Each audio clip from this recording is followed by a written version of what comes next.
The ocean covers more than 70% of our planet, and yet we've explored less than 5% of it.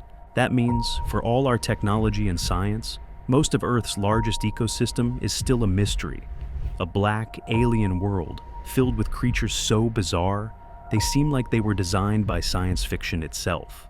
Some glow like living stars, some are transparent, all bone and teeth, and some, even after being caught, still can't be fully explained. So today we're looking deep into the strangest creatures ever found at sea, because the deeper you go, the weirder it gets. Let's start with the creature that broke the internet, the blobfish. When photos of it first appeared online, people called it the world's ugliest animal, a sad pink lump with a drooping nose and vacant eyes. But that's not what it actually looks like in its natural habitat. At nearly 4,000 feet below the surface off the coast of Australia and New Zealand, the blobfish lives under tremendous pressure, almost 120 times greater than what you feel at sea level. Up here, its jelly-like body collapses into that infamous mush. But down in the deep, it's perfectly adapted. A dense floating mass designed to drift effortlessly along the ocean floor, conserving energy in a place where swimming means death by exhaustion. It doesn't hunt. It doesn't chase. It waits. When something edible drifts close, a small crab, worm, or organic scrap, it simply opens its mouth and lets the deep feed it. Its gelatinous body acts as a natural buoyancy aid, letting it hover just above the seabed without wasting a single muscle movement. In a world without sunlight, it's not about beauty or speed, it's about endurance. The blobfish is not a mistake of evolution. It's a master of minimalism, a creature perfectly engineered for pressure, darkness, and silence. A reminder that survival often looks strange when seen out of place. The blobfish isn't ugly. It's just a victim of low pressure, bad timing, and a surface it was never meant to see. Meet the goblin shark, sometimes called a living fossil. It's been roaming the deep sea for over 125 million years, older than Tyrannosaurus rex, and it looks the part. Pale pink skin, needle-like teeth, a long, flat snout packed with sensors that can detect the faintest electric fields from nearby prey. But the real horror? Its jaw.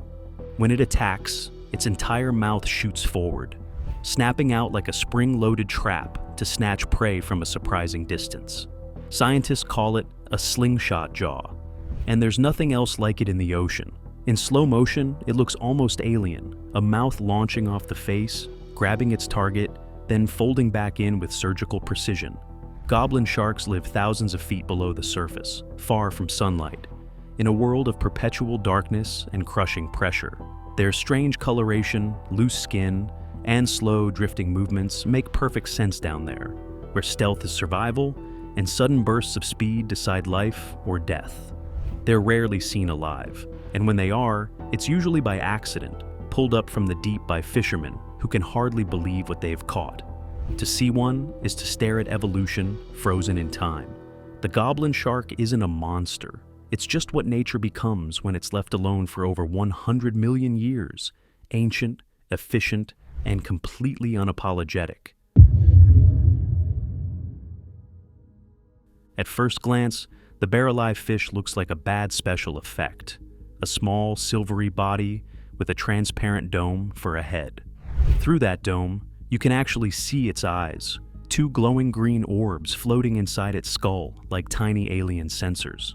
It's the kind of creature you'd expect to see in science fiction, not quietly drifting in the Pacific depths. And here's the twist. Those eyes don't look forward, they look straight up. The barreleye hovers motionless hundreds of feet below the surface, its glassy head tilted toward the faint light filtering down from above. It's not hunting blindly. It's scanning for the shadows of jellyfish, crustaceans, or other prey silhouetted against the dim glow of the ocean ceiling. When something passes overhead, those eerie eyes rotate forward, a full pivot inside its transparent skull, and the fish darts upward with pinpoint precision to strike. That clear dome isn't just for show. It acts like a built-in diving helmet, shielding the barreleye's sensitive eyes from jellyfish stings as it steals scraps of food from their drifting tentacles. It's a clever trick, stealing energy without wasting any. And in the deep sea, where food is scarce and mistakes are fatal, that's the difference between extinction and survival. Few creatures embody adaptation like this one. The barreleye is a living periscope, engineered by evolution to see what others can't. In the crushing dark, it's not brute strength or speed that wins, it's ingenuity. The barreleye proves that in the deep sea, the strangest designs are often the smartest. Few creatures are as instantly recognizable or as terrifying as the deep-sea anglerfish. Imagine a floating nightmare, a huge mouth filled with dagger-like teeth, a body built entirely for ambush, and a glowing lure that dangles from its forehead like a tiny lantern. That eerie light isn't decoration, it's bait. In the black depths of the Pacific, where sunlight never reaches, the anglerfish's bioluminescent lure mimics the flicker of small prey. Curious victims, shrimp, small fish, or even other predators, drift closer to investigate. And that's when the anglerfish strikes. Its jaw unhinges like a snake's, creating a vacuum that sucks prey in whole. Some species can swallow victims nearly twice their size without hesitation. But its hunting tactics aren't even the strangest part. Its love life is. In many species, the male is barely 1/10 the size of the female. When he finally finds her in the endless dark, he latches onto her body with his teeth and never lets go. Over time, he fuses into her flesh, merging his bloodstream with hers until his organs dissolve completely. All that remains are his gonads, permanently supplying her with sperm whenever she's ready to reproduce. It sounds like body horror, but it's really survival by design. In the deep, where two individuals might never meet again, this bizarre partnership ensures the species endures. The anglerfish isn't just a predator. It's proof that in the deep ocean, evolution doesn't care about beauty. It only cares about what works. Its name sounds like something out of horror fiction, the vampire squid.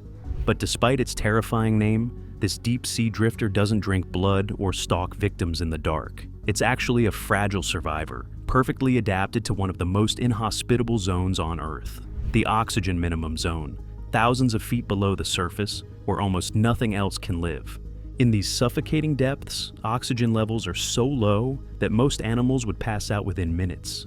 But the vampire squid has evolved something extraordinary. Its blood contains a unique pigment called hemocyanin, which binds to oxygen even in trace amounts. It can survive where the ocean is practically unbreathable. Its dark red and black skin acts as camouflage, blending it into the endless blackness. And when danger approaches, it performs one of the strangest defenses in the sea. The vampire squid flips its arms inside out, wrapping itself in a cloak of spiny webbing, a nightmare shape that looks like a demonic umbrella. Its name suddenly feels earned. Yet, despite the theatrics, this creature is peaceful. It doesn't hunt. Instead, it gathers marine snow, the constant drizzle of decaying matter, plankton, and debris that falls from the surface world above. Using sticky filaments, it reels in this nutrient-rich dust, recycling the ocean's leftovers in silence. In a world defined by pressure, darkness, and scarcity, the vampire squid is a quiet reminder that even the most haunting creatures can be the ocean's most delicate caretakers. For centuries, sailors swore they had seen sea serpents, massive shimmering creatures that slithered out of the water, twisting and rolling beneath the waves like living ribbons of silver. Their stories were dismissed as drunken tales or tricks of the sea. But they weren't entirely wrong. Meet the giant oarfish, the longest bony fish in the world. These elusive creatures can grow over 35 feet long, their thin metallic bodies rippling like silk in the current. A crimson crest runs along their heads, and when sunlight hits their scales, they flash like liquid mirrors. It's easy to see how a terrified sailor, catching a glimpse of one near the surface, might think he'd seen a sea dragon. Despite its fearsome reputation, the oarfish is no monster. It's a gentle drifter, feeding on tiny plankton and krill. It moves vertically through the water, undulating its long body like a banner caught in the wind. Oarfish live thousands of feet deep, far beyond where most submersibles can easily go, which is why sightings are so rare. When they do appear, it's often because they're sick or dying, rising slowly toward the surface before washing ashore. Each time that happens, it sparks a frenzy of photos, news reports, and even whispers of omens or earthquakes. But the truth is far more fascinating. The oarfish is simply the ocean's quiet ghost, a reminder that even in the modern age, parts of our planet are still full of mystery. We haven't seen all its monsters yet, just the ones that choose to rise. The ocean keeps reminding us that Earth's strangest creatures aren't hiding in space. They're right here, under our feet. We think of the deep sea as alien, but maybe it's the truest version of nature, raw, unfiltered, unshaped by human eyes. Every time we send a submersible deeper, we find something new, something we can't categorize, can't predict, can't explain. And maybe that's the point. The ocean doesn't care about our definitions of normal or beautiful. It just builds what works, no matter how strange it seems to us. Because down there, weird isn't rare, it's the rule.